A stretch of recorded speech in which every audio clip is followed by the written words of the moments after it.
दोस्तों, क्या कभी आपने सुना है कि किसी डिस्कवरी को किसी इंसान या आर्कियोलॉजिस्ट ने नहीं बल्कि किसी डोंकी ने किया हो? वेल, ये सुनने में थोड़ा अजीब सा लगता है, लेकिन ये बिल्कुल सच है। तो चलिए, क्योंकि आज की इस वीडियो में हम आपको ऐसी ही कुछ इस तरह की डिस्कवरीज के बारे में बताने वाले हैं जो सुनने में आपको अनरियल लगेगी, लेकिन ये पूरी तरह सच्चाई से भरी हुई है। तो चलिए शुरू करते हैं आज की इस मजेदार वीडियो को। Number 10, city in the basement. दोस्तों, 1963 में टर्की के एक छोटे से टाउन में जब एक आदमी अपने बेसमेंट को अपग्रेड करने के लिए वहां एक हैमर से खुदाई करता है तो उसे जमीन के नीचे कुछ ऐसा मिलता है जो कि पूरे डेकेड की सबसे बड़ी आर्कियोलॉजिकल डिस्कवरी बन जाती है। दरअसल उस आदमी को बेसमेंट के नीचे एक पूरी की पूरी एंशिएंट सिटी मिलती है, और हैरानी की बात तो यह है कि यह एंशिएंट सिटी जमीन में 250 फीट नीचे तक बनी हुई होती है, और ये इतनी बड़ी होती है कि इसे देखकर कोई भी कह सकता है कि ये कभी हजारों लोगों का घर हुआ करती थी। इस एंशिएंट सिटी के बारे में आर्कियोलॉजिस्ट ने स्टडी करके पता लगाया है कि इस सिटी में 20,000 से भी ज्यादा रेजिडेंट्स हुआ करते थे, और तो और इस एंशिएंट अंडरग्राउंड सिटी को आज से करीब 3,000 साल पहले बनाया गया था। इसके साथ साथ इस अंडरग्राउंड सिटी में पालतू जानवरों के रहने के लिए भी जगह हुआ करती थी, और यहाँ पर स्कूल्स और चैपल्स भी मिले हैं, जो सच में ताज्जुब की बात है। Number 9, oldest gold treasure in the world. यह डिस्कवरी इस बेसमेंट सिटी से भी ज्यादा पुरानी है। जब 8 दिसंबर 1949 को 3 भाई बल्गेरिया के एक छोटे से टाउन पैनाग्रिस्ट में मौजूद एक रेलवे स्टेशन के पास काम कर रहे थे, तभी उन्हें वहां यूरोप में खोजा गया अब तक का सबसे रिचेस्ट ट्रेजर मिला, जिसको देखने के बाद सबके होश उड़ गए। इसे एंशिएंट थ्रेशियन आर्टिफैक्ट्स भी कहा जाता है, और इस ट्रेजर में बोल्स और सेरेमिक्स थे जो कि पूरी तरह गोल्ड से गिल्डेड किए गए थे। यही नहीं, इस ट्रेजर में वाइन जग्स और ना जाने कितने सारे आर्टिफैक्ट्स थे जिनको एंशिएंट थ्रेशियंस ने इमेजेस से डेकोरेट किया था, और यहाँ पर 24 कैरेट गोल्ड से बने सेरेमोनियल गॉबलेट्स भी मिले हैं। उन दोनों भाइयों ने यहाँ से बहुत मात्रा में गोल्ड और कुछ अनोखे वेसल्स भी खोजे थे, जिसे आज से पहले कभी नहीं देखा गया था। इस ट्रेजर के बारे में कहा जाता है कि ये किंग सूफीज III के रॉयल बरियल का हिस्सा हो सकता है, जिसे 4th सेंचुरी में उनकी डेथ के साथ ही रखा गया था। इतना ही नहीं, आपको जानकर हैरानी होगी कि ये ट्रेजर आज से करीब 2500 साल पहले डेकोरेट किया गया था। Number 8, an accidental tomb discovery. हाल ही में स्विस और इजिप्शियन आर्कियोलॉजिस्ट ने वैली ऑफ किंग्स में एक टूम को डिस्कवर किया है। इस टूम को डिस्कवर करने वाले आर्कियोलॉजिस्ट का कहना है कि जब वो एक एंशिएंट साइट की पेट्रोलिंग कर रहे थे तभी उन्हें इस टूम का एंट्रेंस मिला। वेल, जब इस टूम के अंदर जाकर आर्कियोलॉजिस्ट ने देखा तो उन्हें वहां पर आज से करीब 1100 साल पुराना कॉफिन मिला, जिसके अंदर एक वुमन को दफनाया गया था। मगर आपको जानकर हैरानी होगी कि ये वुमन इजिप्ट की किसी भी रॉयल फैमिली से बिलोंग नहीं करती है, जिसके बाद लोगों ने तरह तरह की बातें बनाना शुरू कर दिया। वैसे कई एक्सपर्ट्स का मानना है कि ये टूम एक फीमेल सिंगर नेहेमस बास्टेट का है, लेकिन इसके बारे में काफी मिथ्स भी हैं कि आखिर किंग्स वैली में एक फीमेल सिंगर को क्यों बरी किया गया था। इसके पीछे का जवाब आज तक कोई नहीं जानता है। Number 7, eggs at the lakes. इसके बाद अब हम नेक्स्ट डिस्कवरी के लिए चलते हैं। दरअसल चाइना में हुआन सिटी के ग्वांगडोंग प्रोविंस में एक 10 साल का बच्चा जब एक लोकल लेक के किनारे खेल रहा था, तभी उसे वहां आज से करीब 66 मिलियन साल पुराने फॉसिलाइज्ड डायनासोर्स के एग्स मिले। हालांकि पहले तो उसे ये एग्स कोई वॉलनट्स लगे, लेकिन जब उसने स्कूल में डायनासोर्स के बारे में पढ़ा तब उसे पता चला कि वो क्या चीज थी।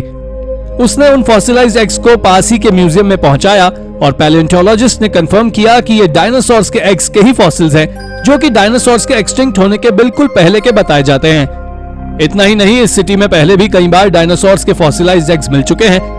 एक बार साल 2015 में सीवेज का काम कर रहे वर्कमैन को करीब 40 डायनासोर्स एग्स का कलेक्शन मिला था।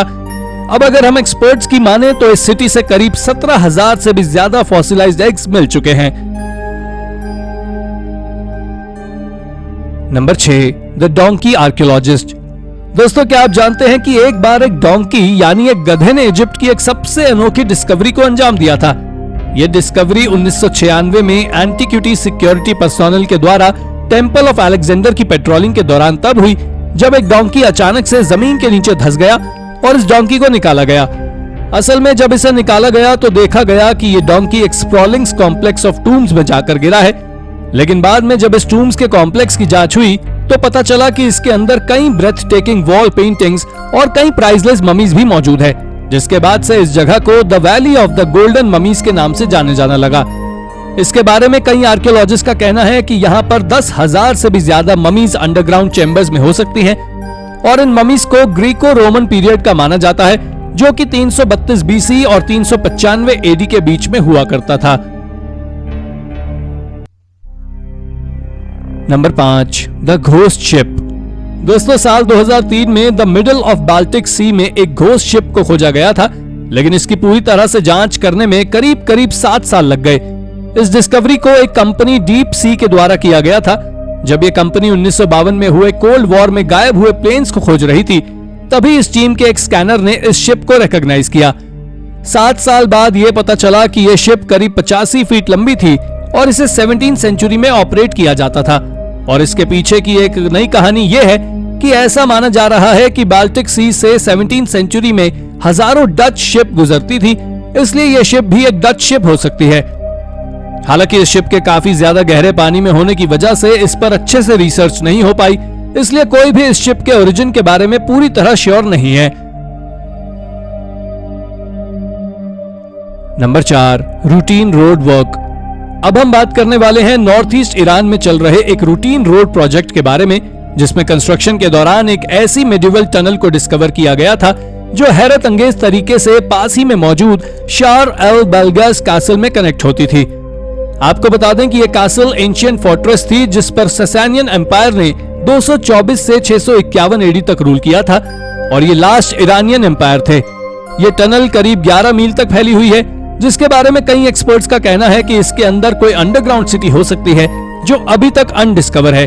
और ईरान में कुछ और ऐसे ही कासल्स मिले हैं जो कि इस टनल से कनेक्टेड हैं। वैसे इस टनल के बारे में एक्सपर्ट्स का मानना है कि इसका इस्तेमाल ईरानियन सेफ्टी के लिए किया करते थे। Number 3, hidden in plain sight. अब आप एक ऐसे टेंपल के बारे में जानने वाले हैं जो कि कई सालों तक लोगों के सामने होने के बावजूद कोई इसे पहचान नहीं पाया। जी हाँ, हम बात कर रहे हैं the temple of Thutmose I के बारे में, जिसको आर्कियोलॉजिस्ट करीब 50 सालों से खोज रहे थे, पर एक बिल्कुल प्लेन साइट में मौजूद था। हालांकि इसे हाल ही में एक पॉलिश इजिप्टोलॉजिस्ट ने रिकॉग्नाइज किया है और पूरी आर्कियोलॉजिस्ट की कम्युनिटी को शॉक कर दिया है।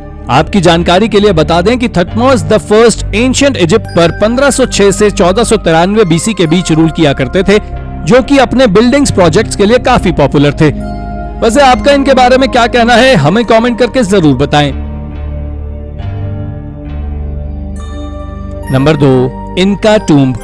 दोस्तों, हाल ही में लिमा, जो कि पेरू की मॉडर्न कैपिटल है, यहां से साइंटिस्ट ने एक टूम्ब को अनअर्थ किया है जो कि इनका एम्पायर का माना जाता है।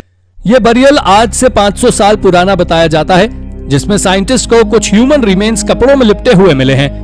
इस डिस्कवरी के लीड आर्कियोलॉजिस्ट जूलियो ओबांडो का कहना है कि यहाँ पर मिले इन ह्यूमन रिमेन्स के लोग 15वीं सेंचुरी की एक एलीट सोसाइटी रूडिकैंशो से बिलोंग करते थे। कहा तो यह भी जाता है कि यह सोसाइटी लिमा पर इनका एम्पायर के पावर में आने से पहले 1400s में यहाँ पर रूल किया करती थी, जिसके बाद रूडिकैंशो को इनका के हाथों डिफीट कर दिया गया। Number 1, the terracotta farmers. 29 मार्च 1974 में एक पेजेंट्स का ग्रुप चाइना के शैंगज़ी प्रोविंस में एक वेल खोदने में बिजी था, क्योंकि उस समय देश ड्राई आउट से गुजर रहा था और यहाँ पर फूड इश्यूज काफी तेजी से फैल रहे थे और ये लोग काफी पुअर एरिया में भी रहा करते थे। मगर खुदाई के दौरान पेजेंट्स को कुछ क्ले के फ्रैगमेंट्स मिले, जिसे देखकर वो कंफ्यूज हो गए और उन्होंने अपनी खुदाई जारी रखी। तो उन्हें चाइना के first emperor Qin Shi Huangdi के साथ उनके पूरे सोल्जर्स के लाइफ साइज स्टैचूज मिले, जो करीब आज से 2000 साल पुराने माने जाते हैं। ये कई सालों से कई फीट नीचे सॉइल में दबे हुए थे और पिछले करीब 50 सालों में आर्कियोलॉजिस्ट ने 600 से भी ज्यादा बरियल पिट्स और कई अंडरग्राउंड वॉल्स के साथ साथ करीब 8000 टेराकोटा वॉरियर्स को भी खोजा है, जिन्हें मॉज़्यूलियम में डिस्कवर किया गया था, जो कि 3.9 स्क्वायर मील में फैले हुए थे। तो दोस्तों, ये थी हमारी आज की वीडियो। अगर आपको हमारी आज की वीडियो पसंद आई हो तो वीडियो को लाइक करें और हाँ, चैनल को सब्सक्राइब करना बिल्कुल ना भूलें। धन्यवाद।